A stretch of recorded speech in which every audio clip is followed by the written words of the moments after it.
오늘 이 시간에는 복음의 능력으로 변화된 삶, 복음의 능력으로 변화된 삶이라는 제목으로 함께 은혜의 말씀을 나누도록 하겠습니다. 미국 현대사의 한 페이지를 장식했던 사람 중에 찰스 콜슨이라고 하는 사람이 있습니다. 닉슨 대통령 시절 대통령 보좌관으로 있으면서 정치적으로 권력을 누렸던 인물이었습니다. 그가 1973년도까지만 하더라도 그의 삶을 한마디로 정리한다면 권력의 눈이 먼 업무의 달인이었습니다.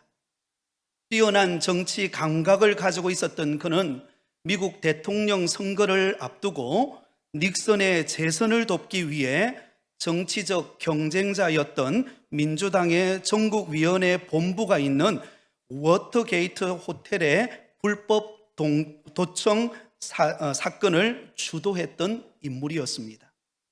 그러다가 1973년 워터게이트 사건의 실체가 만천하에 드러나면서 그가 감옥에 들어가게 되었습니다. 그가 감옥에 있는 동안에 예수님을 잘 믿는 상원의원 3명이 그에게 찾아가서 끊임없이 복음을 전하고 그를 위로하고 격려했습니다.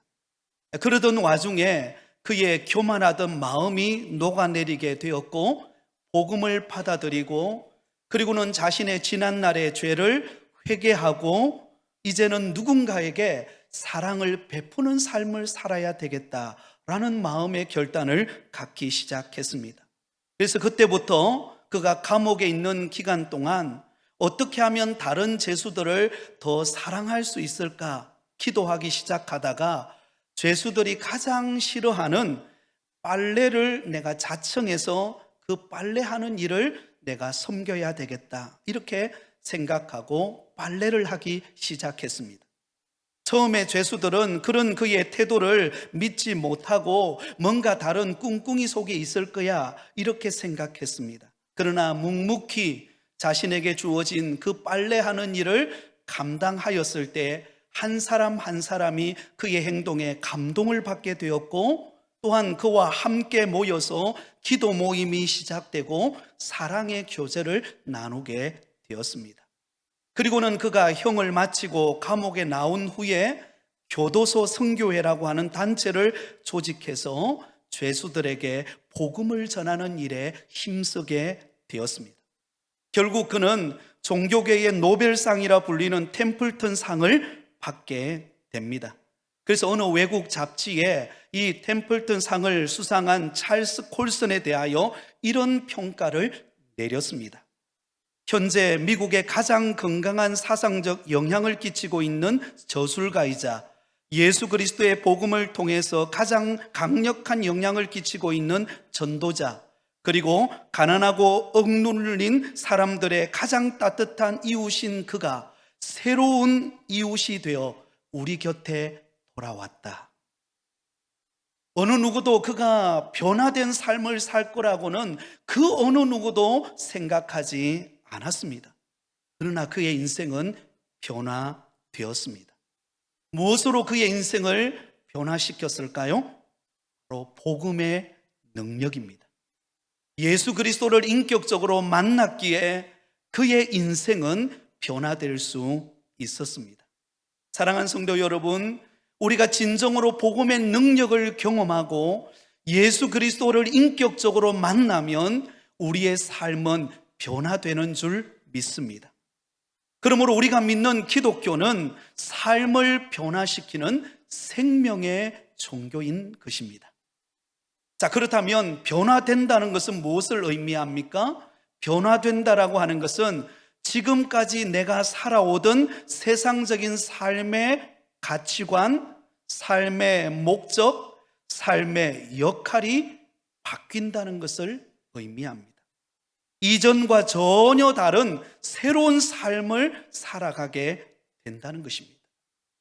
오늘 우리가 읽은 본문의 말씀은 이와 같은 변화를 경험했던 한 인물을 우리에게 소개하고 있습니다. 그가 누구입니까? 사도 바울입니다. 원래 그의 이전의 이름은 사울이라는 이름을 가지고 있었습니다. 그는 이전에 누구보다도 앞장서서 예수 믿는 사람들을 박해하고 예수 믿는 사람들을 붙잡아서 감옥에 가두는 것이 그의 인생의 목표였습니다. 그러나 그가 다메섹 도상에서 예수 그리스도를 인격적으로 만나고 난 다음에 그의 삶은 변화되었습니다. 위대한 사도이자 위대한 선교사로서 이방인들에게 주의 복음을 전하는 헌신된 하나님의 일꾼이 되었습니다. 오늘 이 시간, 오늘 본문의 말씀을 중심으로 사도 바울의 변화된 모습을 통해 우리 자신을 조명해 보기를 원합니다. 또한 우리 역시 사도 바울처럼 예수님을 믿는 믿음 안에서 변화되어진 축복된 삶을 살아가는 여러분 되시기를 예수님의 이름으로 축원드립니다. 자, 먼저 예수님을 만나기 전 사도 바울의 삶은 어떤 모습이었을까요? 예수님을 만나기 전 사도 바울의 삶, 오늘 본문 1절은 이렇게 말씀하고 있습니다. 우리 같이 1절을 같이 읽겠습니다. 사울이 주의 제자들에 대하여 여전히 위협과 살기가 등등하여 대제사장에게 가서, 자, 여러분 여기 보면 아주 중요한 한 단어가 나오죠. 여전히라는 단어가 나옵니다. 여러분, 이 여전이라는 말은 무슨 뜻이죠? 이전에도 그러했고 지금 현재도 그러하다라는 뜻입니다. 다시 말하면 이전에도 예수 믿는 사람들을 핍박하고 감옥에 가두고 자기 종교적인 열심을 안고 살아가던 그가 지금도 여전히 그런 모습으로 위협과 혈기가 살기가 등등하여서 예수 믿는 사람들을 붙잡기 위하여 다메섹으로 가고 있는 그의 모습을 보여주고 있습니다. 여러분, 그가 예수 믿는 사람들에 대하여 위협과 살기가 얼마나 가득하였는가에 대하여서 사도행전 7장을 보면 스데반 집사님이 돌에 맞아 순교를 당하는 장면이 나옵니다. 그게 보면 이 순교당하는 그 스데반 집사님을 보고 이 사울이 어떻게 반응하는가를 보세요. 사도행전 7장 58절입니다. 성 밖으로 내치고 돌로 칠세, 정인들이 옷을 벗어 사울이라 하는 청년의 발 앞에 두니라. 사도행전 8장 1절, 사울은 그가 죽임 당함을 어떻게 여겼더라? 마땅히 여기더라. 사도행전 8장 3절에 사울이 교회를 참멸할세 각 집에 들어가 남녀를 끌어다가 옥에 넘기니라. 여러분, 이 사울은 예수님을 만나기 전에 그의 삶은 한마디로 말해서 예수 믿는 사람들을 붙잡아서 감옥에 가두고 돌을 던져서 죽이고 또 그것을 마땅히 여기던 마치 냉혈동물과 같은 삶을 살았던 삶이 사울의 삶이었다라는 것입니다. 그래서 여러분, 사울은 그것으로 만족하지 않고 그는 외국까지 원정을 가서 예수 믿는 사람들을 붙잡아 오기 위하여서 그는 공문서를 들고 가장 첫 번째 타켓인 다메섹까지 그가 가고 있는 바로 사울의 모습을 오늘 본문 1절은 우리에게 말씀하고 있습니다. 여러분, 예수님을 만나기 전 그의 모습은 어떠했습니까? 예수 믿는 사람을 박해하고 폭행하고 죽이는 일을 감당했던 냉혈동물과 같은 인생을 살았습니다. 다른 사람을 정죄하고 판단하고 자신의 열심의 잣대를 가지고 자기 열심으로 자기 마음대로 살아가는 인생을 살았던 사람, 바로 그가 과거의 사도 바울의 삶이었습니다. 사랑하는 성도 여러분, 저와 여러분이 예수님을 만나기 전 여러분들은 어떤 삶을 사셨나요? 아마 여러분들 가운데 어떤 분들은 미신에 심취하여 살았던 분들도 계실 것입니다. 산과 들로 다니면서 아니면 절에 쫓아다니면서 때가 되면 가서 나름대로 빌면서 자기 소원을 빌면서 뭔가 채워지지 않는 자기의 마음의 공허함을 채우려고 끊임없이 미신과 또 이방 종교를 쫓아 살았던 사람들이 있을 것입니다. 또한 어떤 사람은 인생의 허물을 느끼고 비관하고 하루하루 절망적인 인생을 살아가는 사람도 있었을 것입니다. 또 어떤 사람은요, 온갖 염려와 걱정과 불안에 사로잡혀 가지고는 제대로 정상적인 삶을 살지 못하고 하루하루를 번민하며 살아가는 분들도 있을 것입니다. 또 어떤 사람은 자신의 행복을 주는 것이 마치 내가 높은 자리에 올라가고 내가 더 많은 것을 쟁취하고 더 많이 소유하면 내가 참된 행복을 누릴 수 있을 것이라 그렇게 생각하고 열심을 다하여 나름대로 노력하며 살았던 분들도 계실 것입니다. 여러분들이 예수님을 만나기 전에 여러분들은 어떻게 사셨습니까? 여러분, 그리고 그때 여러분 예수 믿는 사람들을 바라볼 때 어떻게 바라보셨습니까? 아마 예수님을 만나기 전에 그때 우리의 모습은 예수 믿는 사람들이 이해가 되지를 않았을 것입니다. 매 주일마다 교회 나가서 예배 드리는 그런 교인들을 보거나 아니면 기도하고 찬송하고 헌금 생활하는 그런 교인들을 볼 때 도저히 이해가 안 되는, 어떻게 저렇게 할 수 있는가? 아마 예수 믿는 사람들을 박해하거나 비난한 분들도 계실 것입니다. 제가 고등학교 1학년 때 예수님을 만나고 너무 좋더라고요. 그래서 교회 가는 게 즐겁고, 정말 그때는 학생 시절이었지만 새벽기도 가는 것도 즐겁고 수요 예배 가는 것도 즐겁고, 그때는 시골에는 금요일에는 구역 모임이라는 게 있었습니다. 저녁에 하루 일과를 마치고 저녁에 구역 모임을 했는데 그 구역 모임에도 가고 싶더라고요. 그래서 그 구역 모임에도 참석하고 함께 찬양하고 예배드리고 은혜를 나누었습니다. 그런데 여러분, 명절 때만 되면 시험이 드는 거예요.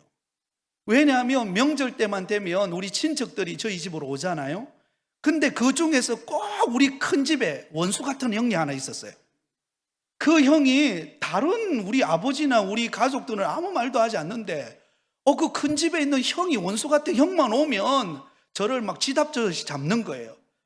교회 가면 쌀을 주나 밥을 주나 그러면서 막 제 가슴을 막 휘집어 놓는 거예요. 그러면 가서 주일날 은혜 받았던 거, 수요일날 은혜 받던 거, 구역 예배 가서 은혜 받던 거 한꺼번에 다 쏟아버리고 두고 보자, 이런 생각도 막 들고요. 그런 시간들을 보냈던 과거가 생각이 납니다.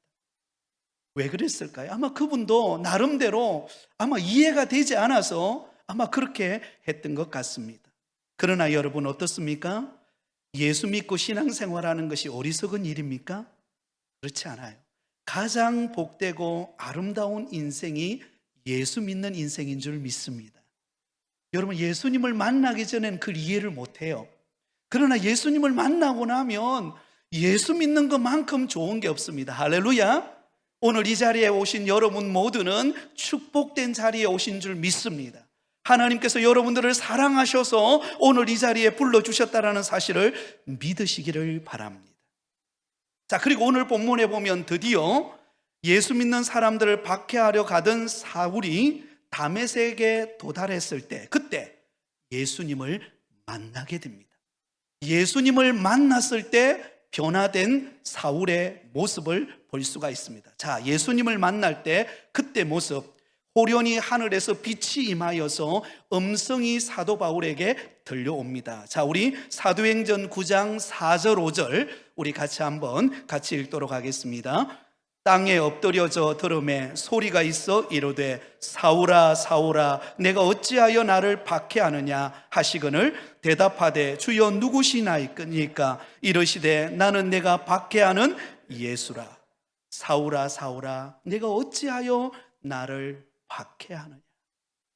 부활하신 예수님께서 그 다메섹 도상에 시퍼런 냉일 동물과 같은 그런 마음에 딱딱한 굳어진 마음을 안고 다메섹에 예수 믿는 사람들을 붙잡아 감옥에 가둘 공문서를 가지고 오던 그 사울에게 예수님께서 나타나셨습니다.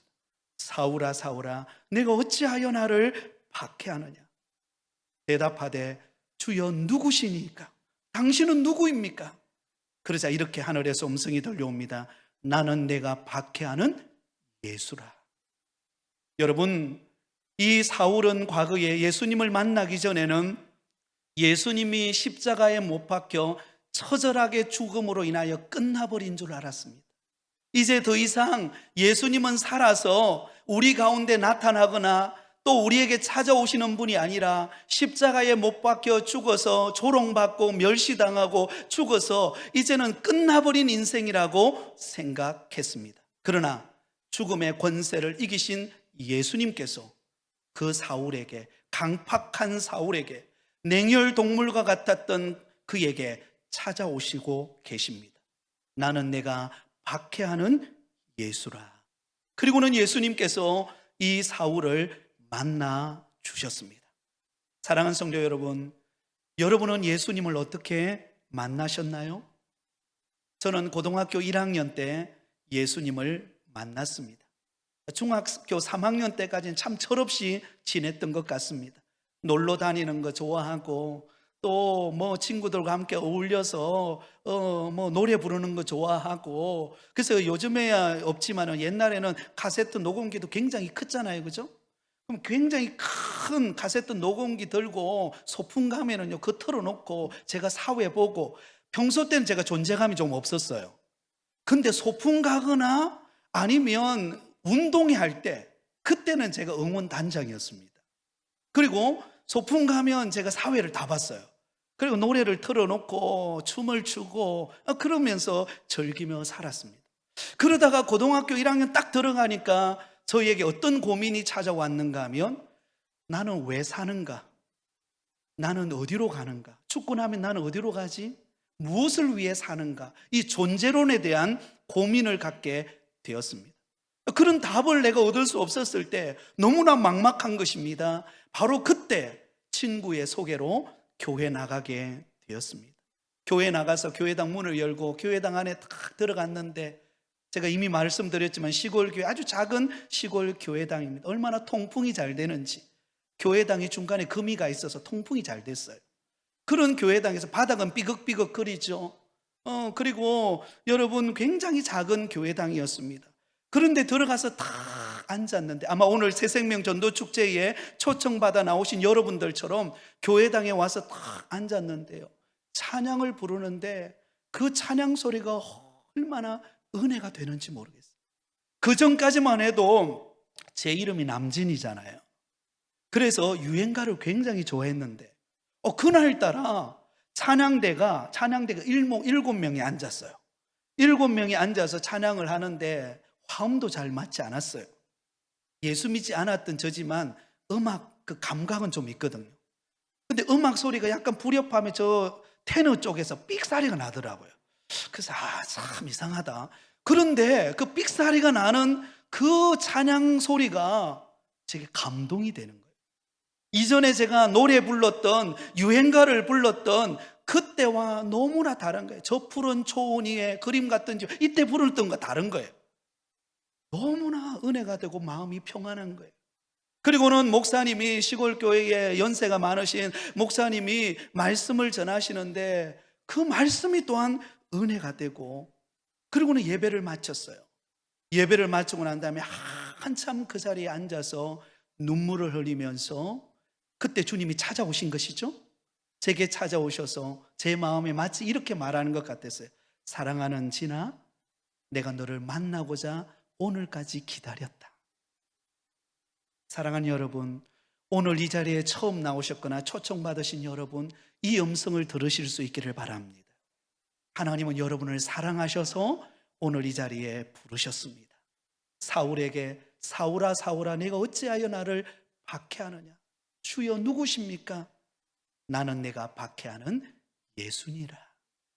그리고는 그를 만나주시고 그를 쓰다듬어 주시고 그의 인생을 바꾸어 주신 것처럼 저와 여러분에게 찾아오시는 주님이 저와 여러분을 만나주심으로 우리의 인생에 놀라운 은혜의 역사가 나타남을 믿으시기를 바랍니다. 자, 그렇다면 여러분, 그 예수님을 만난 사도 바울의 삶은 어떻게 변화되었을까요? 예수님을 만난 후 변화된 사도 바울의 모습, 그는 세 가지로 변화가 일어납니다. 그 첫 번째 변화는 삶의 가치관의 변화입니다. 여러분, 예수님을 만나기 전 사도 바울은 기독교에 대하여 정오심을 가지고 있었을 뿐만 아니라 그 박해하는 자기 자신에 대한 자부심과 우울감에 사로잡혀서 혈기가 등등하여 예수 믿는 사람들을 핍박하던 자였습니다. 또한 그는 예수님을 믿기 전에는 자랑할 것들이 너무 많았어요. 자기 자랑할 게 너무 많았습니다. 빌립보서 3장 4절에서 6절에 보면 사도 바울이 과거에 그가 자랑했던 것들이 무엇인가를 소개하고 있습니다. 그러나 나도 육체를 신뢰할 만하며 만일 누구든지 다른 이가 육체를 신뢰할 것이 있는 줄로 생각하면 나는 더욱 그러하리니 나는 8일 만에 할례를 받고 이스라엘의 족속이요 베냐민 지파요 히브리인 중에 히브리인이요 율법으로는 바리새인이요 열심으로는 교회를 박해하고 율법의 의로는 흠이 없는 자라. 여러분, 이 사도 바울의 과거에 예수님을 믿기 전 그의 모습은요, 당시 유대인들이 자랑하고 있는 그 모든 자랑거리를 한 몸에 다 가지고 있는 사람이 바로 그였습니다. 그는 나면서부터요, 유대인 중에 유대인이요, 당시 로마 절대 권력을 가지고 있는 로마 시민권을 가지고 있었을 뿐만 아니라 당시의 최고의 학문이었던 가말리엘 문화 산상에서 공부한 수재였습니다. 베냐민 지파의 혈통을 가졌고 히브리인 중에 히브리인이요 종교적인 열심으로는 율법의 의로는 흠이 없을 만큼 그는 대단했던 인물이 바로 그였습니다. 한마디로 말하면 자기 자랑할 것들이 너무 많았어요. 자기를 자랑하는 것을 가치를 두고 살았던 사람이 바로 과거의 사도 바울의 모습입니다. 그러나 다메섹 도상에서 예수 그리스도를 인격적으로 만나고 난 다음에, 그가 회심하고 난 다음에 그의 고백은 달라집니다. 여러분, 이렇게 고백합니다. 고린도전서 15장 9절과 10절, 우리 한 목소리로 우리의 입술을 열어서 그 사도 바울이 고백했던 이 고백이 저와 여러분의 고백이 되기를 사모하는 마음으로 우리 같이 읽도록 하겠습니다. 시작. 나는 사도 중에 가장 작은 자라. 나는 하나님의 교회를 박해하였으므로 사도라 칭함받기를 감당하지 못할 자니라. 그러나 내가 나된 것은 하나님의 은혜로 된 것이니 내게 주신 그의 은혜가 헛되지 아니하여 내가 모든 사도보다 더 많이 수고하였으나 내가 한 것이 아니요 오직 나와 함께 하신 하나님의 은혜로라. 할렐루야. 사도 바울은 과거는 자기를 자랑하고 자기가 가지고 있는 학문, 자기가 가지고 있는 로마 시민권, 히브리인 중에 히브리인이요 종교적인 열심으로는 누구보다도 뒤지지 않는 그것이 그의 가치요 그의 자랑거리였어요. 그러나 다메섹 도상에서 예수님을 만나고 난 다음에 그는 무엇을 자랑하기 시작했습니까? 오직 하나님의 은혜만을 자랑합니다. 오직 예수 그리스도만을 자랑합니다. 그의 인생의 진정한 가치가 바로 예수 그리스도 안에 있음을 깨달았기 때문입니다. 여러분, 예수님을 진정으로 만난 사람은요, 내가 지금 구원받고 믿음 생활하고 있는 이 모든 것이 하나님의 은혜라는 것을 깨닫게 되는 줄 믿습니다. 여러분, 오직 나와 함께 하신 하나님의 은혜로라. 한번 따라해 볼까요? 오직 나와 함께 하신 하나님의 은혜로라. 여러분, 그의 삶의 가치관이 바뀌었어요. 이제는 오직 하나님의 은혜만 자랑하고 예수님만 가치를 두고 자랑하는 인생이 되었습니다. 아마 오늘 이 자리에 사도 바울이 이 자리에 찾아와서 오늘 우리 미리암 중창단처럼 찬양을 한다면 어떤 찬양을 부를까요? 나를 지으신 이가 하나님, 나를 부르신 이가 하나님,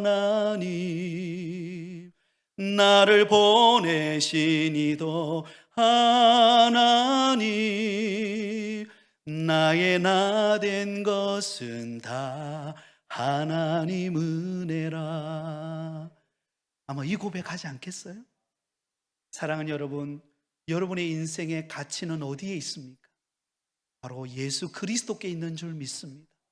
그분 안에 있는 그 하나님의 은혜, 그 은혜가 너무나 커서 나 같은 죄인을 구원하여서 이렇게 믿음 생활하게 하신 그 은혜의 삶을 살아가고 있는 것에 가치를 두고 여러분의 인생을 살아가시기를 예수님의 이름으로 축원드립니다. 두 번째로 그는 삶의 목적이 변화되었습니다.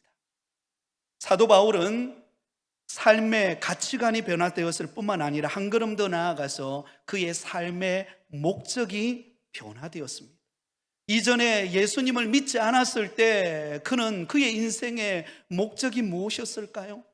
그의 인생의 목적은 자기를 자랑하는 거였어요.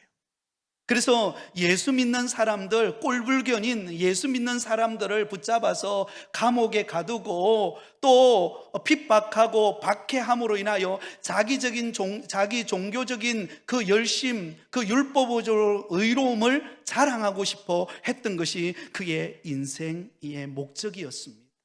그런데 다메섹 도상에서 예수님을 만나고 난 다음에는 그는 그때부터 그의 삶의 목적이 변화가 일어납니다.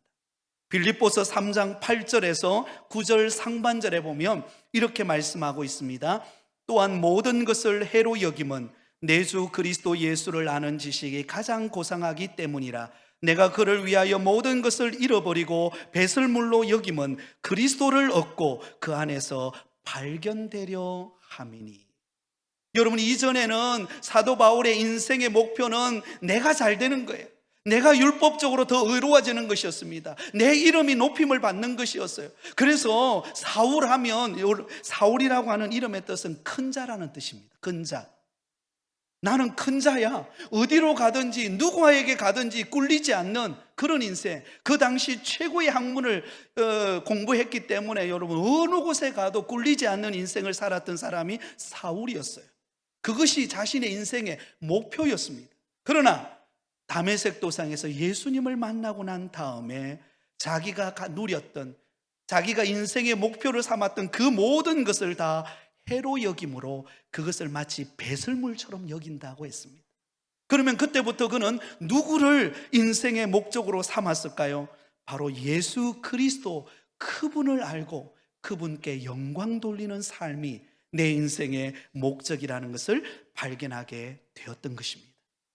사랑하는 여러분, 예수님을 제대로 만난 사람은 내 삶을 통하여 우리 주님께 영광을 올려드리는 것이 우리 인생의 목적이 되는 줄 믿습니다.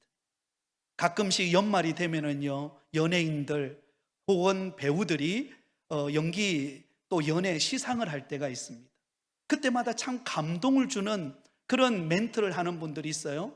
그분들 가운데 그 전국의 시청자들이 보는 그 화면 앞에서 그들은 당당하게 오늘 이렇게 내가 이 상을 받은 것은 하나님의 은혜입니다. 우리 주님의 은혜입니다. 그래서 하나님께 영광을 올려드립니다. 여러분 너무나 멋있잖아요? 사랑하는 여러분, 우리의 인생의 목적을 하나님의 영광에 두기 시작하면 우리의 삶의 보람이 될 줄 믿습니다. 때로는 고난이 와도, 때로는 시련이 찾아와도 그것은 하나님의 영광을 돌리기 위한 과정이기 때문에 우리는 그것을 이겨낼 수가 있는 것입니다. 사도 바울은 하나님의 영광을 위하여 살기로 결단하는 순간 그에게는 수없는 많은 시험과 고난과 어려움이 찾아왔습니다. 그러나 그것에 굴하지 않았어요.